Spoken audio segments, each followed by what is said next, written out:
السلام علیکم، کیسے ہیں آپ؟ امید کرتے ہیں زبردست ہوں گے۔ فرسٹ ایئر کی اردو الف کی جو کتاب ہے ہمارے پاس، آج اس کا آغاز کرتے ہیں۔ پہلا لیکچر اسوہ حسنہ صلی اللہ علیہ وآلہ وسلم پر ہمارا ہوگا۔ یہ لیکچر 2 سے 3 حصوں میں ہم تقسیم کریں گے۔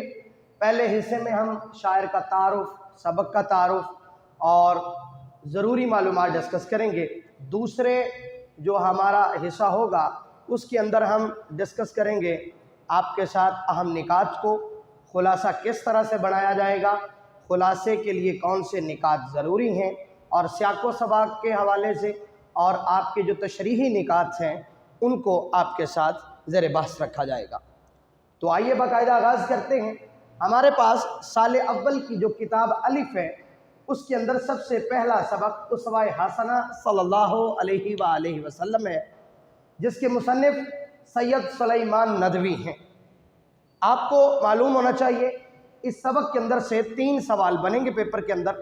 خلاصہ آ سکتا ہے، پیراگراف کی تشریح، اس کے ساتھ ہی سیاق و سباق بھی لکھنا ہوتا ہے، اور حصہ معروضی میں اس میں سے MCQs آ سکتے ہیں۔ آپ کو سبق کے اندر جو حوالہ متن ہے، سبق کا جو حوالہ ہے، اس میں 3 چیزیں یاد ہونی چاہیے، اور چوتھی سبق کا نام۔ پہلی چیز ہے جی سبق کا نام بالکل ہو بہو ویسے ہی یاد کرنا ہے جیسا کہ آپ کی کتاب پہ درج کیا گیا ہے۔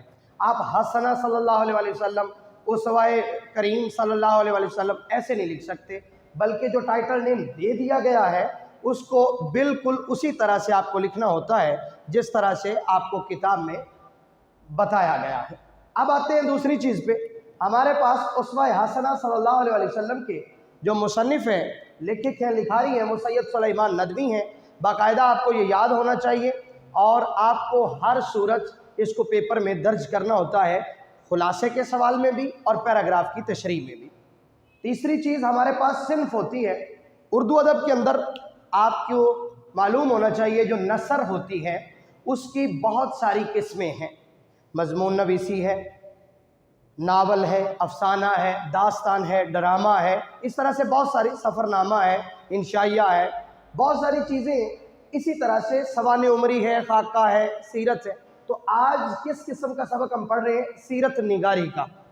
سیرت نگاری چونکہ آقا دو عالم صلی اللہ علیہ وآلہ وسلم کے لیے ہی خاص ہے، سیرت نگاری جب لفظ آ جائے گا تو اس کا مطلب ہے کہ آقا دو عالم صلی اللہ علیہ وآلہ وسلم کی زندگی کے متعلق کچھ معلومات آپ سے شیئر کی جا رہی ہے۔ جب یہ کسی عام انسان کی زندگی یا کسی بھی خاص انسان مگر محمد مصطفیٰ صلی اللہ علیہ وآلہ وسلم سے ہٹ کر گفتگو ہوگی تو وہ سوانح عمری میں چلا جائے گا۔ سیرت نگاری آقا دو عالم کے لیے آپ خاص کر لیں۔ تیسری چیز آپ کو صنف لکھنی ہوتی ہے۔ چوتھی چیز ریفرنس بک، جس کو ہم اردو میں ماخذ بولیں گے۔ آپ کو بتانا ہوتا ہے کہ یہ سبق کس کتاب سے لے کے آپ کی درسی کتب میں شامل کیا گیا ہے۔ آپ کو پتہ ہونا چاہیے ڈیئر اسٹوڈنٹس کہ جب بھی ہماری کتاب میں کوئی سبق زیر بحث رکھا جاتا ہے تو وہ کسی نہ کسی مصنف کی کتاب سے لیا گیا ہوتا ہے، نہ کہ ڈائریکٹ اسی کتاب کے لیے لکھا گیا ہو، تو اس لیے اس کی ریفرنس بک کا پتہ ہونا ضروری ہے۔ تو یہ صنفی اعتبار سے سیرت نگاری کا سبق ہے، اور ریفرنس بک اس کی خطبات مدراس ہے، جو کہ سید سلیمان ندوی کے خطبات کی ایک کتاب ہے، ایک مجموعہ ہے آپ کے خطبوں کا۔ آئیے سید سلیمان ندوی کے بارے میں جانتے ہیں۔ آپ کے مصنف کون ہیں، کیسے ہیں، کیا ان کا حلیہ تھا؟ آپ جناب ایک جید عالم دین ہیں۔ عالم دین جب آتا ہے تو ظاہر سی بات ہے ہمارے ذہن میں یہ ایک سکیچ بن جانا چاہیے کہ وہ نماز، روزہ اور زکوٰۃ اور احکامات دین اسلام کے پابند انسان تھے۔ آپ ایک جید عالم دین ہونے کے ساتھ ساتھ عظیم سوانح نگار بھی ہیں۔ سوانح نگار کس کو بولتے ہیں؟ ایسا رائٹر، ایسا مصنف، ایسا آدمی جو لٹریچر کے اندر لوگوں کی زندگیوں پہ لکھنے کی مہارت رکھتا ہو، وہ سوانح نگار ہوتا ہے۔ اسی طرح سے آپ بڑے بڑے سیرت نگاروں میں بھی شمار ہوتے ہیں۔ ایسے رائٹرز جنہوں نے آقا نامدار محمد مصطفیٰ صلی اللہ علیہ وآلہ وسلم کے لیے اپنے قلم کو اٹھایا ہو، ایسے لوگ جو آقا دو عالم کی صفات आपके शुमाइल, आपके औसाफ हमीदा बयान करते हों, उनमें आपका भी शुमार होता है। सैयद सुलेमान नदवी आक़ाए दो आलम सल्लल्लाहु अलैहि वसल्लम के ऊपर भी बहुत सारा मवाद लिख चुके हैं। आप मौलाना शिबली नुमानी के शागिर्द ख़ास हैं। ये आपका एक अजीम असासा है। आपको पता होना चाहिए मौलाना शिबली नुमानी ने भी, गो आप नेचरी तबीयत के थे, आप मकबा फ़िक्र जो है आपका वो नेचरी है, मगर इसके बावजूद भी आपने सीरत नबवी सल्लल्लाहु अलैहि वसल्लम पर मौलाना शिबली नुमानी ने बहुत ज़्यादा लिखा है। और इसी तरह से आपके शागिर्द ख़ास सैयद सुलेमान नदवी भी एक मोतबर सीरत निगार हैं। आपकी एक और अजीम चीज़ वो है, आप एक मुअर्रख भी हैं। आप एक मुअर्रख हैं, आप बहुत ही खूबसूरत तारीख़ दान हैं, आप हिस्ट्री के अबाउट भी बहुत अच्छा लिखते हैं। ये आपकी एक ख़ास सिफ़त है।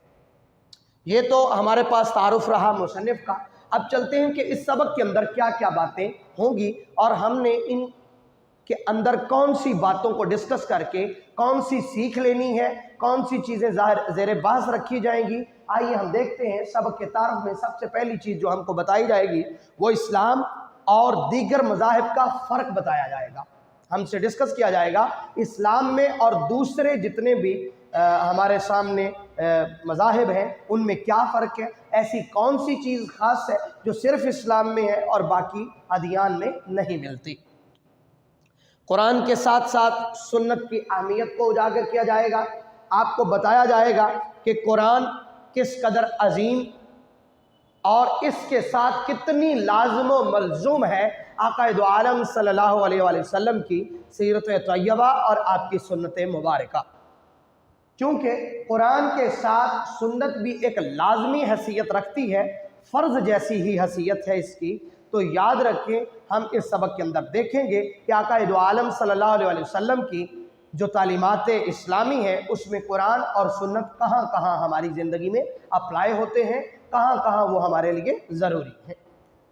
तीसरी चीज़ इसमें बयान होगी नबी पाक सल्लल्लाहु अलैहि वसल्लम की अंबिया पर फजीलत। इसी से एक शेर मुझे याद आया, हुस्न यूसुफ दमे ईसा यदे बैज़ादारी, आंच खूबा हमदारंद के तू तन्हादारी, आंच खूबा हमदारंद के तू तन्हादारी। तो आक़ाए दो आलम सल्लल्लाहु अलैहि वसल्लम अंबिया पर किस तरह से फजीलत रखते हैं, हम इस सबक के अंदर वो भी डिस्कस करेंगे। दीन इस्लाम और दीनो दुनिया की रहनुमाई, क्या दीन इस्लाम में ही खुफिया है? क्या छिपी हुई है दीन इस्लाम में दीनो दुनिया की रहनुमाई, या दीनो दुनिया की रहनुमाई कहीं और से भी मिल सकती है? इस चीज़ को भी हम इस किताब के सबक के अंदर डिस्कस करेंगे। तमाम तबक़ात के लिए अमली हदायत कहाँ से मिलती है, ये चीज़ भी हमारे लिए इस सबक के अंदर बयान की जाएगी। कि तबक़ात से मुराद होता है आपकी कम्यूनिटीज़। आप जिस किस्म के भी इंसान हो, आप कोई भी काम करते हो, किसी भी इलाके से हो, किसी भी नस्ल या रंग के आदमी हो, क्या आपके लिए दीनों दुनिया की रहनुमाई इस्लाम में मौजूद है, आया कि मौजूद है या नहीं, ये भी हम इस सबक के अंदर डिस्कस करेंगे। प्रैक्टिकल हमारे लिए जो हदायत है अल्लाह की तरफ से, जो हमारे लिए हक़ का पैगाम है, वो कहाँ पे है, वो भी इसमें बयान होगा। और अखलाक़ फ़ाज़िला का आला नमूना, अखलाक़ फ़ाज़िला का जो नमूना है, जो आइडियल है, वो कौन सी ज़ात है, इस सबक के अंदर बयान होगा। इस सबक में अल्लाह की मोहब्बत का जो लोग दावा करते हैं, मैं, आप और हमारे समेत इस कायनात में बसने वाला हर इंसान अपने गॉड की, अपने रब की, हमारे रब्बे ज़ुल जलाल की, हर कोई ये हामी भरता है, हर कोई दावा करता है कि मैं उसका आशिक हूँ, मैं उससे मोहब्बत करता हूँ। तो हम देखेंगे कि इसमें रब्बे ज़ुल जलाल की तरफ से फिर क्या हदायत है। अल्लाह क्या फरमाते हैं कि अगर तुम आक़ाए दो आलम से मोहब्बत करते हो तो फिर मेरे से मोहब्बत करते हो। अगर तुम्हें दावा है मेरी मोहब्बत का तो तुम पे लाजिम है कि तुम मोहम्मद के दर पे ग़ुलाम हो जाओ।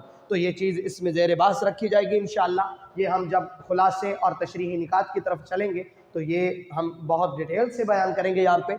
इसी तरह से नबी पाक सल्लल्लाहु अलैहि वसल्लम की ज़ात अक़दस पर ये पूरे का पूरा सबक है आपका। तो इस सबक के अंदर आपकी चंद खसूसियात बयान की गई हैं। चूँकि आप ऐसे अजीम आका हैं, आप एक ऐसी अजीम हस्ती हैं کہ जिनके शुमाइल, जिनके औसाफ, जिनके औसाफ हमीदा, जिनकी तारीफ़ात इस कायनात में मुकम्मल नहीं हो सकती।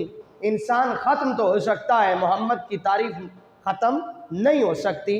मोहम्मद की तारीफ़ चूँकि रब्बे ज़ुल जलाल ख़ुद फरमाते हैं, इसीलिए आक़ाए दो आलम के औसाफ इतने हैं कि अगर हम वो एक एक करके बयान करना शुरू करें तो कायनात के तमाम इंसान भी लग जाएं तो मुकम्मल न कर सकेंगे। इसलिए इस सबक के अंदर चंद खसूसियात में से आप समझ लें कि एक ज़र्रा बयान भी नहीं हुआ।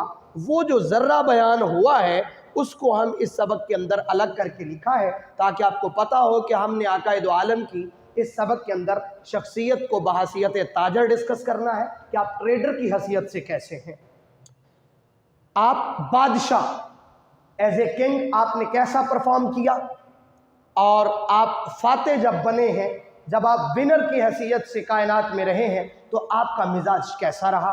इस सबक के अंदर हम डिस्कस करेंगे बहैसियत मुअल्लिम। आका के लिए लफ्ज़ उस्ताद या मुअल्लिम ही इस्तेमाल करूँगा, अंग्रेज़ी का लफ्ज़ आका के लिए मुझे मौजू नहीं लगता, अपनी अपनी राय है। तो आक़ाए दो आलम मुअल्लिम की हैसियत से, उस्ताद की हैसियत से आप किस तरह से इस कायनात में अपनी परफॉर्मेंस दी। ज़ाहरी तौर पर आप जितनी देर तक इस कायनात में लहूर फरमा रहे, आपने किस तरह से शागिर्दी की, और शागिर्दी भी एक अजीम हस्ती की, इसको इंशाअल्लाह आगे जाके बयान करेंगे कि आक़ाए दो आलम सल्लल्लाहु अलैहि वसल्लम जब जबरील अमीन रूहुल अमीन अलैहिस्सलाम के सामने बैठते थे तो आप किस तरह से सबक को याद करते, किस तरह से आपके आदाब थे। हमें इस सबक से फिर मालूमात मिलेगी कि जब हम एज ए स्टूडेंट क्लास में बैठे हुए हैं तो हमें किस तरह से अपने आप को प्रेजेंट करना है। तो आगे चलते हैं। मुंतज़िम एडमिनिस्ट्रेशन, आक़ाए दो आलम के पास जब एडमिनिस्ट्रेशन आई, जब आपने ज़ाहरी तौर पर इस कायनात में एडमिनिस्ट्रेटर बने, आपने एडमिनिस्ट्रेशन संभाली, तो आप किस तरह से परफॉर्म करते रहे। सलार की हैसियत से, जब आप कमांडर इन चीफ की हैसियत से जंग में ज़रा पहन के तलवार लहराया करते थे तो आपका जलाल और जमाल कैसा था, आप किस तरह से दुनिया में अपनी प्रेजेंटेशन दे के गए हैं। इस हिसाब से सालिस को भी डिस्कस किया जाएगा कि जब आप सरपंच या काजी या आप कह लें कि किसी परेदार या कोई ऐसा आदमी जो फैसला करता है, उसकी हैसियत से अगर हमें कोई मालूमात चाहिए है तो आक़ाए दो आलम ने भी ये शोबा खाली नहीं छोड़ा, बल्कि एक अच्छे सालिस को किस तरह से फ़ैसला करना चाहिए आपने परफॉर्म किया है, हम इस सबक के अंदर डिस्कस करेंगे। बहैसियत हस्बैंड, शौहर की हैसियत से आक़ाए दो आलम कैसे हैं, आक़ाए दो आलम का अखलाक कैसा था, हम ये इंशाअल्लाह इस सबक के अंदर पढ़ेंगे। एज आ फादर, आप बाप की हैसियत से सैयदा कायनात रज़ी अल्लाह ताला अन्हा के आप बाबा जानी हैं, और आप सैयदा कायनात के साथ किस तरह से हुस्न सलूक से पेश आए, आप अपनी दीगर औलाद मुबारका के साथ किस तरह से परफॉर्म करते रहे, ये हम इस सबक के अंदर पढ़ेंगे इंशाअल्लाह। हम इसमें देखेंगे आफ्ताब आलम ताब हैं आप, इस कायनात पूरी को रोशनी देने वाले आप महर माह हैं, आप अब्र बारह हैं, आप ऐसे रहमतों के बादल हैं जो अपने और पराये के फ़र्क किए बग़ैर रहमत बांटते हैं। हम देखेंगे कि खुदा की रज़ा तलबी कैसे मुमकिन है, और मुसलमानों का मुश्तरका, यहाँ पे लफ्ज़ मुश्तरका आना चाहिए, मुसलमानों का मुश्तरका वक़ार किस चीज़ में है। आप आखिरी हैं, आप दायमी हैं, आप आलमगीर हैं, आपके बाद कोई नहीं आ सकता, और अब किसी और का नाम भी मुमकिन नहीं मेरी ज़ुबान पर, क्योंकि जब आक़ाए दो आलम आ गए तो तमाम रिसालतें मनसूख हो गईं, तमाम नबूवतें ख़त्म हो गईं, क्योंकि आप ख़ातमुन नबिय्यीन ख़ातमुल मुरसलीन सल्लल्लाहु अलैहि वसल्लम हैं। तो तमाम अंबिया पर हम यकीन रखते हैं, मगर सीरत रसूल अरबी सल्लल्लाहु अलैहि वसल्लम ही अब हमारे लिए काफ़ी है, और रिसालत मोहम्मदी ही इस दुनिया में भी और कल क़यामत के रोज़ भी आक़ाए दो आलम का ही चर्चा रहेगा, आपकी ही रिसालत रहेगी। इसीलिए आप दायमी हैं, आखिरी हैं और आलमगीर हैं, क्योंकि आप किसी ख़ास इलाके के लिए नहीं, किसी ख़ास नस्ल के लिए नहीं, बल्कि आप पूरी कायनात के लिए नबी हैं, आप पूरी कायनात के लिए रसूल हैं। इस सबक के अंदर आखिरी बार डिस्कस करेंगे कि नबी पाक सल्लल्लाहु अलैहि वसल्लम की इताअत किस तरह से की जाए, और आपकी इताअत थी दरअसल रब की इताअत है। तो इसको हम इंशाअल्लाह अगले लेक्चर में वाइंड अप करेंगे। अपना ख्याल रखें। उम्मीद है ये लेक्चर आपको बहुत पसंद आएगा और आपको एक नए तरीके से जो रिवायती तरीका है क्लासेस में रीडिंग का, उससे हट के इंशाल्लाह हम आपके साथ जुड़े रहेंगे और आपको जो चीज़ें अपनी क्लास के अंदर मुश्किल होती हैं तो वो इंशाल्लाह हम यहाँ पे कोशिश करेंगे कि दूर की जाए मुश्किल। अपना ख्याल रखें, दुआओं में याद रखें। अगले लेक्चर में मिलते हैं, तब तक के लिए इजाज़त दीजिए। अल्लाह निगहबान।